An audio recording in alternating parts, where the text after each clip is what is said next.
গত রোববার ওয়েদারটা বেশ ভালো ছিল। সকাল থেকে ঝিরঝিরে বৃষ্টি, মেঘলা মেঘলা ওয়েদার। আর কর্তা অনেক দিন ধরেই বলছে মাটন খাবো। সেই দিন এত সুন্দর ওয়েদার দেখে সে বলেই ফেললো, মা আজকে কিন্তু মাটন হবে। যাই হোক, কথা মতো কাজ, চলে গেল বাজারে আর তার পছন্দের মাংস মাটন নিয়ে চলে আসলো।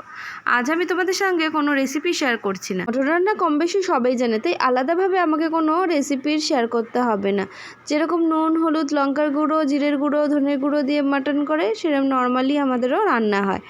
তারপর ভালো করে কষিয়ে নিচ্ছে এদিকে।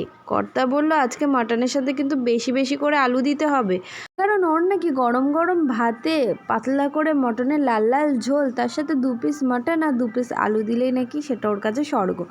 যাই হোক, যেমন বলেছে তেমন তো করতেই হবে। এদিকে মা কিন্তু ভালো মতো কষিয়ে নিচ্ছে। আচ্ছা, তোমরা কারা মটন খাও না আমায় বলো তো? আমি কিন্তু একদমই মটন খাই না, মানে আমার খাওয়ার লিস্টে মটন একদমই নেই। আমি যেকালে খাই না সেই জন্য বাড়িতে খুবই কম মটন আসে। আচ্ছা, তোমাদেরও কি সেম মত যে গরম ভাত হবে, তার সঙ্গে মটনের পাতলা ঝোল, 2 পিস আলু আর 2 পিস মাটন তোমাদের হলে খাওয়া একদম জমে যাবে? তবে ওরা মাটন খেয়েছিল বলে আমি কিন্তু পিছিয়েছিলাম না, আমার জন্য কষা করে চিকেন রান্না হয়েছিল। দেখে বুঝতেই পারছো মাটনটা কতখানি নরম হয়েছে। আর বাঙালি শুধু মাছে ভাতে নয়, কিন্তু বাঙালি কিন্তু মাটন আর ভাতেও রয়েছে। দুপুরের পাতে যদি এরকম একটা অমৃত খাবার পাই তাহলে কার না ভালো লাগে বলো। যাই হোক, আমাদের রবিবারটা কিন্তু বেশ জমে গেছিলো।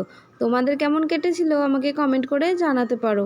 খাওয়া দাওয়া সেরে কিন্তু একটা ভাত ঘুমও দিয়েছিলাম। দেখা হবে আবার নতুন একটা ভ্লগে। টাটা।